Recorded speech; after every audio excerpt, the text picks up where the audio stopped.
નિર્બળ વિદ્યુત વિભાજ્ય માટે સીમિત મોલર વાહકતા મેળવીએ. એસિટિક એસિડ નિર્બળ વિદ્યુત વિભાજ્ય છે, તમે જાણો જ છો. તો એના માટે આપણે સીમિત મોલર વાહકતા મેળવવી મુશ્કેલ છે. આના પહેલાંના ટોપિકમાં પણ આપણે ભણી ગયેલા છીએ કે એસિટિક એસિડ એક નિર્બળ વિદ્યુત વિભાજ્ય છે. એના માટેનો જ્યારે તમે આલેખ વિચારશો, લેમડા એમ વિરુદ્ધ વર્ગમૂળમાં સાંદ્રતા, લેમડા એમ વિરુદ્ધ વર્ગમૂળમાં સાંદ્રતાનો આલેખ જ્યારે આપણે વિચારીએ તો તમે જાણો છો કે આલેખ આ રીતે મળે છે. આલેખમાં તમે જોઈ શકો છો કે વાય અક્ષને સમાંતર થઈ જાય છે.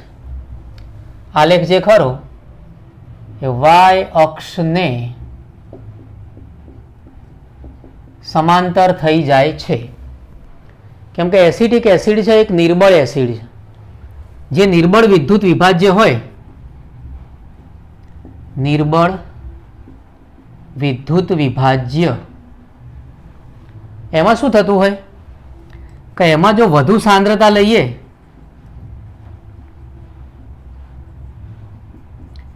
એનું વિયોજન ઓછું થાય. વધુ સાંદ્રતા લીધી હોય પણ એનું વિયોજન બહુ ઓછું થતું હોય છે, એનું આયનીકરણ બહુ ઓછું થતું હોય છે. એટલે એની મોલર વાહકતા મેળવવી, એની આપણે જે મોલર વાહકતા મેળવીએ છીએ સીમિત મોલર વાહકતા, એ સીમિત મોલર વાહકતા મેળવવી એ મુશ્કેલ બની જતું હોય છે. કેમ કે આલેખમાં તમે જોઈ શકો છો વાય અક્ષના સમાંતર એકદમ ઝડપથી એની કિંમત વધે છે. એટલે ઝડપથી એની કિંમત વધે છે એટલે જ્યારે તમે દ્રાવણને મંદ કરતા જાઓ એમ એમ એમાં આયનીકરણ વધશે. દ્રાવણને જેમ જેમ મંદ કરશો એમ એમ આયનીકરણ વધે. પણ એનું જો સંપૂર્ણ આયનીકરણ કરવું હોય તો સાંદ્રતા જે ખરી લગભગ શૂન્ય જેટલી લઈ લેવી પડે.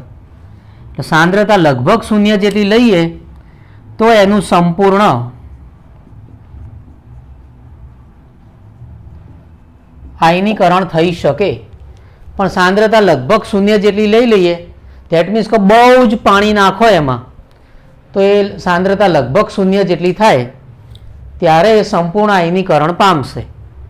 પણ એટલું બધું પાણી નાખ્યું હોય કે પછી મોલર વાહકતા પ્રાયોગિક રીતે માપવી થોડી મુશ્કેલ બની જતી હોય, કેમ કે સાંદ્રતા લગભગ શૂન્ય કરવા માટે ખૂબ જ બધું પાણી નાખવું પડશે અને એના લીધે આપણે એની જે મોલર વાહકતા મેળવવાની છે એ મેળવવામાં મુશ્કેલી પડતી હોય. એટલે આ મુશ્કેલી પહેલાં પડતી હતી જ, અને એ દૂર કરવા માટે જ કોહલરોસનો આપણે જે નિયમ ભણ્યા હતા જેના આપણે ઉપયોગમાં લીધેલો, બરાબર. તો અહીંયા શું થાય છે, નિર્બળ એસિડ માટે અથવા નિર્બળ વિદ્યુત વિભાજ્ય માટે શું થશે, તો ધ્યાનમાં રાખવાનું કે મોલર વાહકતા જે ખરી આપણે માપી છે, સીમિત મોલર વાહકતા આપણે માપી છે, બરાબર. પણ નિર્બળ વિદ્યુત વિભાજ્ય માટે વધુ સાંદ્રતાએ વિયોજન ઓછું થશે. અને જો પાણી વધારે નાખશો તો તો વિયોજન તો થશે પણ સાંદ્રતા લગભગ શૂન્ય થઈ જતી હોય છે. એટલે એ વખતે પાણી એટલું બધું વધી ગયું હોય કે જેના લીધે સીમિત મોલર વાહકતા માપવી મુશ્કેલ બને છે. તો એના માટે આપણે એક પદ્ધતિનો ઉપયોગ કરીએ છીએ. તો એ પદ્ધતિમાં આપણે એનો વિયોજન અંશ મેળવીએ છીએ. વિયોજન અંશ જે ખરો એને આપણે આલ્ફા વડે દર્શાવીએ છીએ.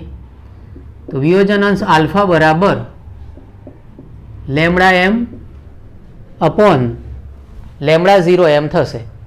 મોલર વાહકતા ભાગાકારમાં સીમિત મોલર વાહકતા,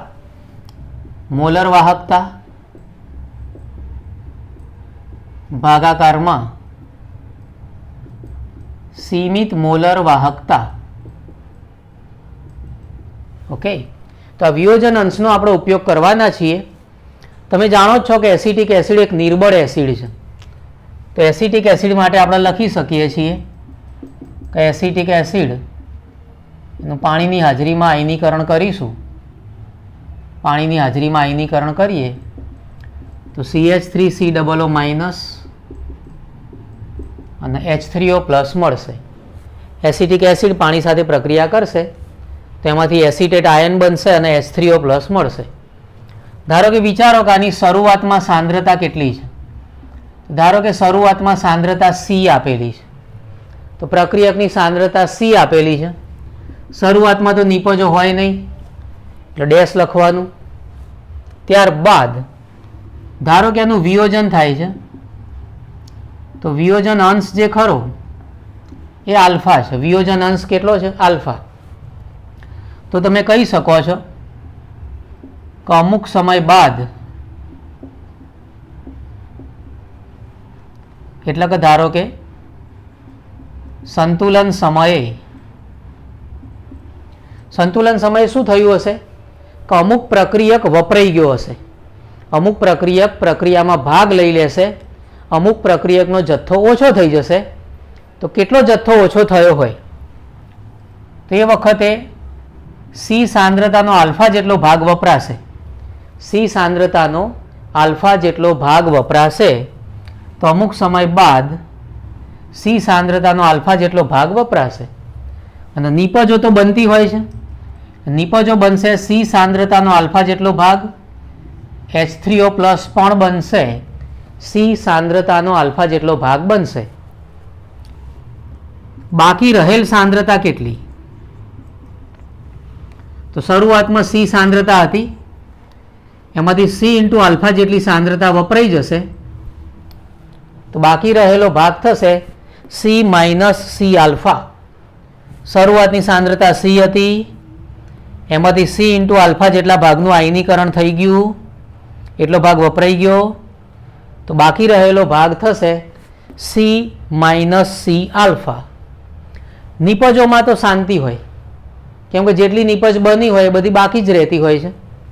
તો નિપજમાં જેટલી નિપજ બનશે એટલી બાકી રહેતી હોય, એટલે C ઇન્ટુ આલ્ફા જેટલી નિપજ બાકી રહેશે.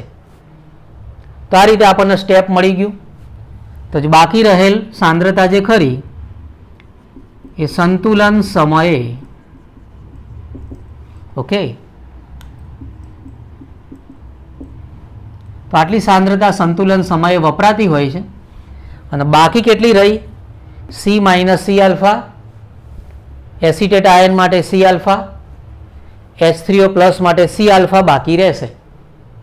હવે તમે સંતુલન અચળાંકનું સૂત્ર લખી શકો છો. સંતુલન અચળાંક બરાબર નિપજોની સાંદ્રતા ભાગ્યા પ્રક્રિયકોની સાંદ્રતા. સંતુલન અચળાંક બરાબર નિપજોની સાંદ્રતા ભાગ્યા પ્રક્રિયકોની સાંદ્રતા. તો અહીંયા નિપજમાં આવશે એસિટેટ આયન, H3O પ્લસ આયન, પ્રક્રિયકમાં આવશે એસિટિક એસિડ. તો K માટે આપણને સૂત્ર મળી જશે. તો K માટે સૂત્ર મળી જશે, નિપજની સાંદ્રતા છે C આલ્ફા, પ્રક્રિયકની સાંદ્રતા છે C માઇનસ C આલ્ફા. તો એ વખતે K નું સૂત્ર મળી જશે. આમાંથી C કોમન કાઢી લઈશું. C કોમન કાઢી લઈએ અને ઉપર નીચે એક C ઉડી જશે. C કોમન કાઢી લઈશું અને ઉપર નીચે એક સાંદ્રતા ઉડી જશે. તો સૂત્ર મળશે C into alpha square upon 1 minus alpha. તો આમાંથી આપણે C કોમન કાઢી લીધું, ઉપર નીચે એક C ઉડી જશે. તો K નું સૂત્ર મળી જશે C into alpha square upon 1 minus alpha. એમાં આલ્ફા તો તમે જાણો છો, વિયોજન અંશ lambda M upon lambda 0m. તો આ રીતે સૂત્ર મળશે કે એ બરાબર C આલ્ફા એટલે lambda M upon lambda 0m નો સ્ક્વેર કરીશું, ભાગાકારમાં 1 minus lambda M upon lambda 0m. તો આલ્ફા બરાબર મૂકી દીધું, lambda M upon lambda 0m એનો સ્ક્વેર આપેલો છે તો સ્ક્વેર કરીશું, ભાગાકારમાં 1 માઇનસ આલ્ફા છે તો 1 minus lambda M upon lambda 0m લખીશું. તો હવે આનું સાદુરૂપ આપીએ તો K બરાબર C. અહીંયા તમે જાણો જ છો લેમડા એમનો સ્ક્વેર પણ કહેવાશે અને લેમડા 0 એમનો સ્ક્વેર પણ કહેવાશે. લેમડા 0 એમ ભાગાકારમાં છે એટલે એટલું સ્ટેપ ભાગાકારમાં લખીશું આપણે. તો લખાશે આ રીતે, આ લેમડા એમ છે એનો સ્ક્વેર જે ખરો એ લખાશે લેમડા એમનો સ્ક્વેર.